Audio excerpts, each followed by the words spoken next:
Welcome back. It's certainly the big story on the continent. Nigerians are heading to the polls this weekend. Bola Tinubu, I beg your pardon, and Atiku Abubakar as well as Peter Obi are the three candidates that are running for the country's top position. Now, in previous years, Nigeria has endured security threats and violence during the elections. Let's get you some analysis of what we can expect this year. Let's bring in the project manager at the Institute for Security Studies, Dr. Akinola Olojo, who joins us via our video link this morning. Doc, it's great to see you. Thanks very much indeed for making time to speak to us. You know, as you and I speak at the moment, reports emerging just a few minutes ago, in fact, that 8 police officers have been killed in separate attacks by suspected jihadists in parts of Nigeria. And of course, that's going to give a whole lot more credence to people who are concerned that this year's election might actually be threatened by some of these security concerns. Are those worries well placed? Thank you for having me. Quite rightly, those worries are well placed.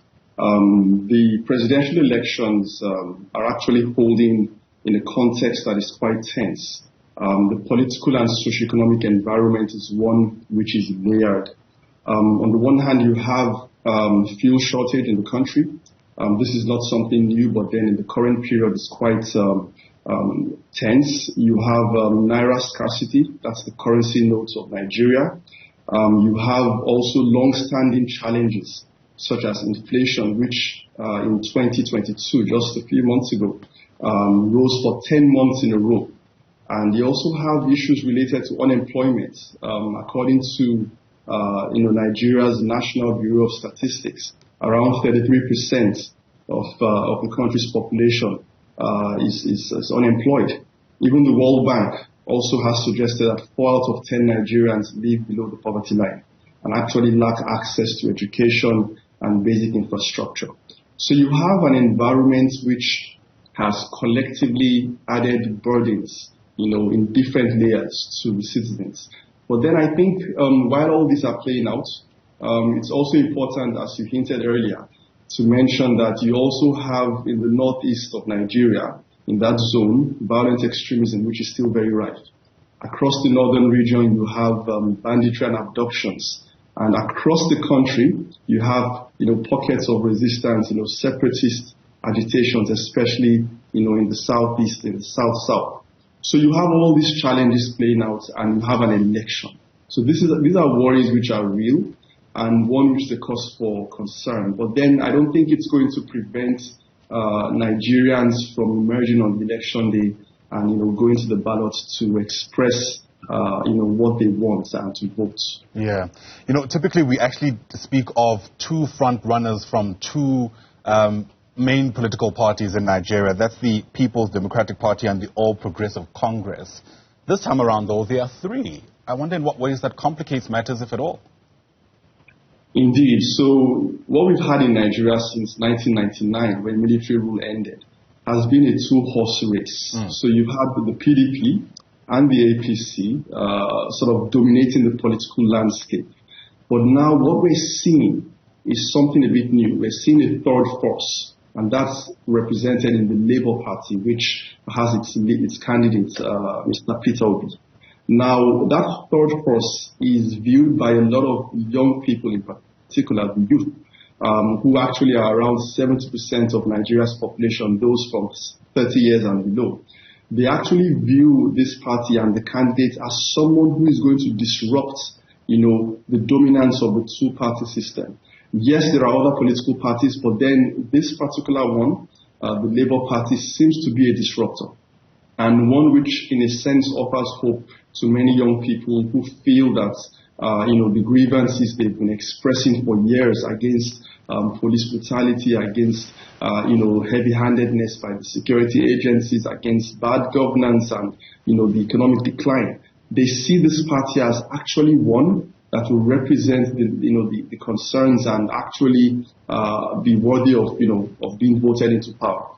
So we're yet to see whether this will actually materialize, but then it's sort of a new thing on the scene. Right. Observers are saying it's an incredibly difficult election to try and call, but one can't help but notice that 40% of the eligible voters in Nigeria happen to be young people. To what extent do you reckon that gives Peter Obi that extra advantage? It's hard to predict. Nigeria is a complex environment. I mean, we're talking about a country with a population of over 200 million people.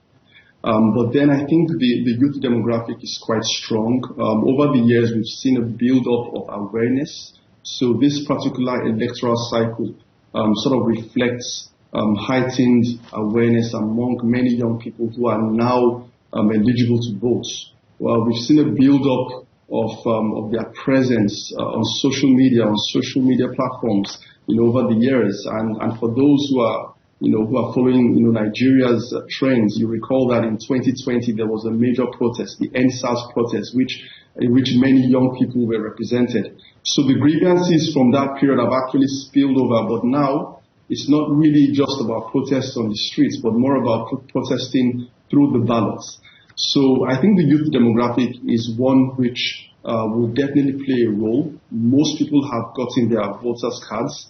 We have actually an increase since 2019 of those who are registered voters.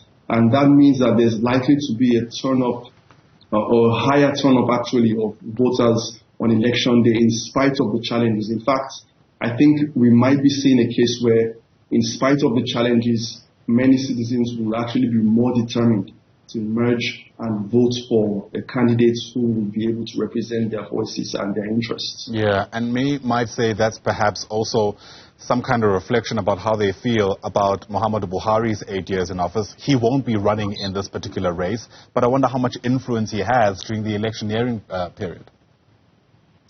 Well, I think the current administration, as much as it tries to stay neutral, I think it's very clear that there are, signs of support for the APC, which is the All Progressives Congress. That's the party of, the current administration. And then you have a candidate who is also a front runner representing this party. That's Mr. Bola Tinubu. So what we're seeing is actually a case where even though neutrality on the part of the administration is feigned, but then it's actually very clear where the connections lie in terms of the party politics. Mm-hmm. So I think we're going to see what plays out on election day. We're having three major parties, as front runners, leading candidates. So it's really quite almost a divisive context or dynamic that's playing out, and one which is quite interesting and still hopeful at the same time for many Nigerians. Yeah. Depending on who you listen to, you're told that many people in Nigeria vote according to individuals who they feel represent them. And what do I mean by that? We know that the country is incredibly diverse as a start. Several ethnic groups with different ideological standpoints, whether through religion and many other things. And I wonder to what extent that also rings true this time around, that you can almost gauge from the geopolitics in the country which regions are likely to vote in which direction. That's another complex one. So we're seeing three leading candidates. One who comes from the southwest, but then has a running mate, a vice who is from the north. We have a candidate who is from the southeast. We have another candidate who is from the northern region. So that sort of presents a picture of sort of the major ethnic groups being represented, but then at the same time, it's not that quite clearly cut out, because within these parties, even though they seem to sort of reflect ethnic divisions or ethnic lines, I think it's also a case where you have politics at play. And when it comes to politics, it's also about interests and also about elite considerations. So you have cases where even though a particular candidate seems to come from the north, you find that candidate sort of having alliances with other parts of the country. Even though a candidate is from the southwest, you have that candidate having members and supporters from maybe the north. And even the candidate from the eastern part of the country has a candidate, potential vice president on his side who is from the north. So it's also mixed up in that way.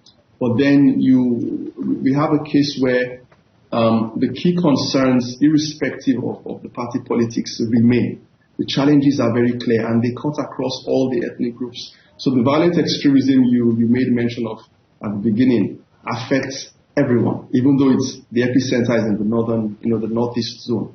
You have it affecting everyone. the impact of the bad economy affects all Nigerians, irrespective of where you come from, whether you're Muslim or Christian, or whether you're from the Yoruba ethnic group or the Igbo ethnic group or the Hausa ethnic group. You have also separatist agitations, that are also sort of reflected, across the country. Unemployment, the health and education sectors, everyone is affected.